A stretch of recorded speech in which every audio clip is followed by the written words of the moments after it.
On behalf of the National Spiritual Assembly of Hawaii, we welcome you to this unique event in which we can receive inspiration and guidance from a member of the Universal House of Justice. Dr. Peter Kahn, our guest tonight, a guest speaker, was born in the Pacific, like many of us, born in Australia, went to the mainland United States and held professional engineering posts at the University of Michigan, and then returned to hold a similar post in the University of Queensland in Australia. He served as auxiliary board member, National Spiritual Assembly member, Continental Counselor for Australia, and then was appointed to the International Baha'i Teaching Center in 1983. And he was first elected to the Supreme Institution of the Baha'i Faith in 1987 to the Universal House of Justice. So for 18 years he served there. We're going to call him up and have him talk, and after which we'll have some questions and answers. And then Mrs. Janet Kahn, Dr. Janet Kahn, has also agreed to come up and speak to us briefly also about her publications and so on. Dear friends, I'm very pleased to be here this afternoon in Hawaii and to be able to speak to you about aspects concerning the development of the Baha'i faith around the world. I was trying to think when the last time was that I was in Hawaii, and as far as I can tell, it was sometime during the 1980s, probably about 17 or 18 years ago. It's a very long time. I'm glad to be back. I'm glad to see the progress of the faith over the intervening period and to be able to meet with you. The points I want to make with you this afternoon reduce to one very simple point, and it is this. It seems to me that the condition of the world today requires that we Baha'is make a drastic change in certain fundamental attitudes. And I say this because of the condition of the world and the direction in which it is going. As you know, The Guardian, in his various writings, including The Unfoldment of World Civilization, in the book World Order of Baha'u'llah, The Guardian refers to the age of transition in which we now find ourselves. Transition from the old world of division, of sectarianism, and the like, to a new world promised categorically and definitely in our writings, a world of unity and of an ever-advancing civilization. We are in transition. The transition is turbulent. The transition, The Guardian tells us, involves the simultaneous operation of two processes. A process of decline, which is all around us, and a process of growth with which we are associated and which is gradually but very positively growing in scope, magnitude, and influence. At the moment, the declining process is pervasive and influences us all consciously or unconsciously. It affects us in ways we may not readily perceive. As a consequence, we find ourselves caught up in the perverted standards of the declining process in which the abnormal becomes accepted as normal. We see around us the declining process producing alienation, extremism, self-destructive actions, a lack of purpose, people feeling disturbed, unsettled, the increase in suicide among youth, the development of addiction to self-destructive behaviours, the spread of immorality and the like. So my point is simple. What we need to do as a matter of survival is to change certain attitudes which are accepted as normal in the society around us and which are taken for granted by the mass of the people. We need to swim upstream, to go in the opposite direction in certain fundamental attitudes, not as a luxury, not as a pleasant endeavour, but as a matter of survival. And if we do not, we will, and we see around us, people are being swept away by the destructive forces of the declining process. Beyond that,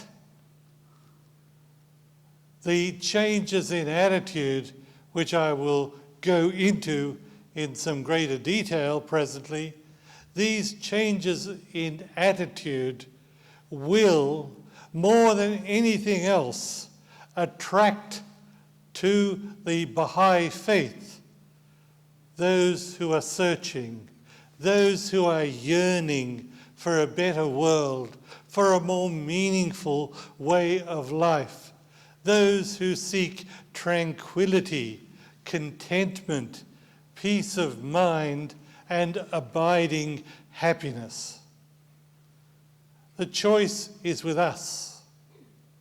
We have the power, the freedom, the right, but beyond that, the obligation to choose whether we will relax into the attitudes of the world around us, or whether we will gird our loins, make an effort, and struggle to acquire and manifest these new attitudes which are necessary for survival during this age of transition, during this period when the declining process is so strongly pervasive around us.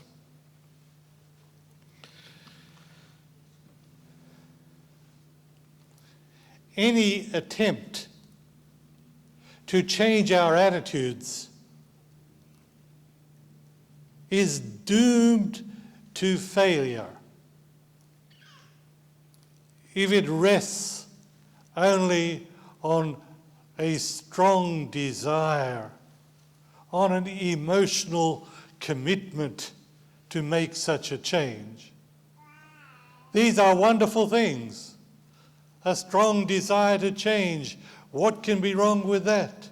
An emotional commitment to change one's attitudes. How could one object to that? All I'm saying is that they are inadequate.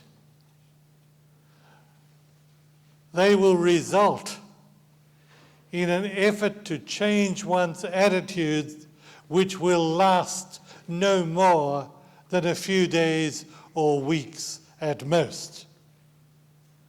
An enduring endeavour to change one's attitudes to conform to the needs of the new age which we are struggling to build, an enduring commitment to effect that change will only succeed if it rests upon the Baha'i approach to spiritual development.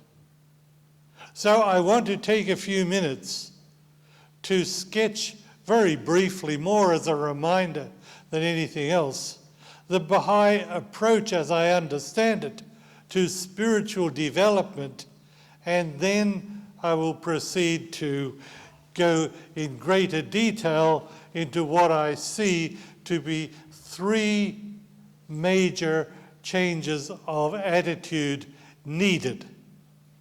So, first, let me review some points of which you may well indeed be very familiar concerning the Baha'i approach, as I understand it, to spiritual development. My understanding is that this Baha'i approach to spiritual development rests upon four elements. The first of those is the recognition that there is a vast and mysterious force in the world which we call the power of the Holy Spirit, which is pervasive, which is all around us, which has been intensified with the coming of the Bab and Baha'u'llah and the revelations they brought, and which is accessible to us. A mysterious force which reinforces our own endeavors, which transforms us, which gives energy, motivation, drive, and purpose to our endeavors. The second point is the approach set out in the Baha'i writings to attracting the power of the Holy Spirit. And this approach is described in many places by Baha'u'llah, by Abdul Baha, and by the Guardian, using a remarkably simple example. And the simple example used by these various heads of the faith is that of the magnet.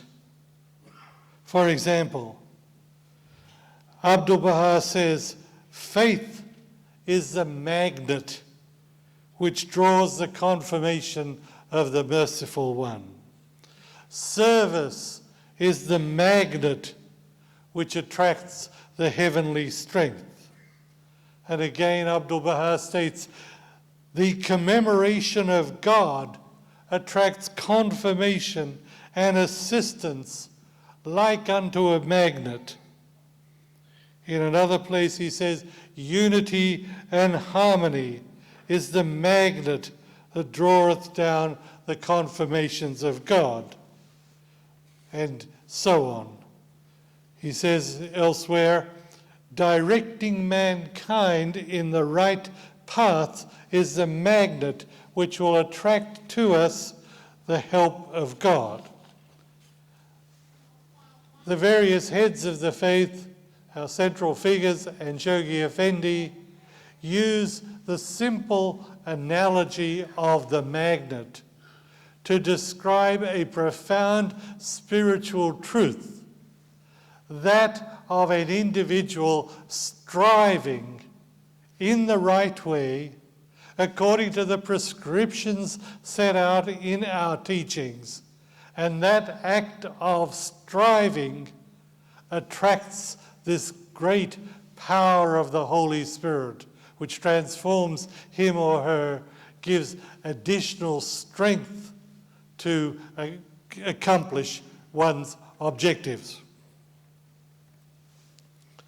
So, we have as spiritual principles underlying a Baha'i approach to spiritual development, belief in this vast, mysterious and all-pervasive power of the Holy Spirit, and belief in the magnetic principle enunciated in our writings to the effect that if we strive along a prescribed way, we attract the power of the Holy Spirit.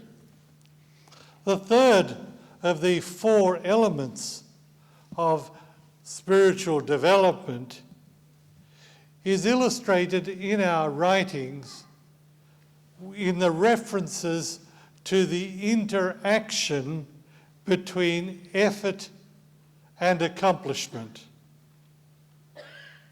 It is basically of a positive form. We're told that if we make an effort, we will attract a measure of the Holy Spirit, and this will yield, as we apply it, this will yield to a measure of accomplishment.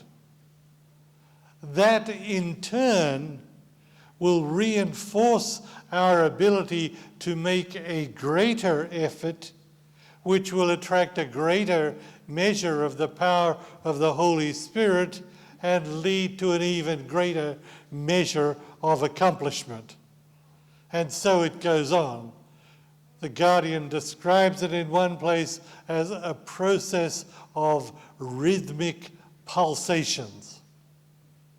The positive relationship between effort and accomplishment. If only life were that simple.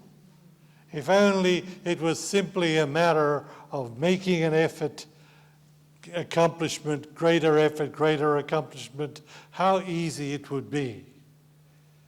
Unfortunately, it's not as simple as that. The writings also tell us that part of the complexity of the interaction between effort and accomplishment lies in the fact that when we make an effort, we are subject to tests. That this simple picture of effort being reinforced by accomplishment ad infinitum is perturbed by the fact that tests come to us. We are tested when we make an effort. We are tested in the commitment we have to that effort, in our sincerity of effort, in our ability to persevere. The tests come to us in subtle ways. It may be public opinion. It may be the criticism of our peers and associates who ridicule us for what we are doing in making this effort. It may be an apparent lack of result. One makes an effort in a process of spiritual development and you work at it for weeks or months and you still seem to be the same old person. You give up. You say, this is a waste of time. It hasn't done me any good. It's a test. The test may be no more than boredom. We decide I'm going to read 2 or 3 pages of Gleanings every night. And you read it, next night you read it, next night you read it, and so on. But you reach a point where you'd rather be watching television or rather be out doing something more exciting. This is a test of boredom. One, of course, is never sufficiently willing to admit to oneself that one is bored by the sacred writings, but it's something that happens. There are tests. The process of interaction between effort and accomplishment includes testing, and one has to recognize that for that process to yield greater accomplishment and in turn greater effort and even further accomplishment. Yet that is central to the process of spiritual development. And it is for this reason that Abdu'l-Baha is reported to have said in Wilmette in 1912, when he laid the cornerstone for the Baha'i House of Worship in Wilmette, completed that process, he stood and he said, reportedly, the temple is already built. He knew decades of very hard work lay ahead for Baha'i Temple unity and later for the National Spiritual Assembly of the Baha'is of the United States and Canada at that time. He knew the sacrifices, the effort, the heartache, the setbacks, the struggles which must ensue before the temple would be constructed, but aware of the interaction between effort and accomplishment, from small efforts, ultimately through perseverance come great accomplishments. Abdu'l-Baha said the temple is already built. And it is in that, in many ways, encapsulates the essence of the process of spiritual development. The final point about the process of spiritual development is that intrinsic to it, in the Baha'i writings, is the concept of periodic assessment. That it's necessary to take stock, to reflect, to reassess on a periodic basis. We have the statements in our writings which enjoin us to bring ourselves to account each day. We have the periodicity of Baha'i community practice, the 19-day feast, the period of the fast for one Baha'i month every year,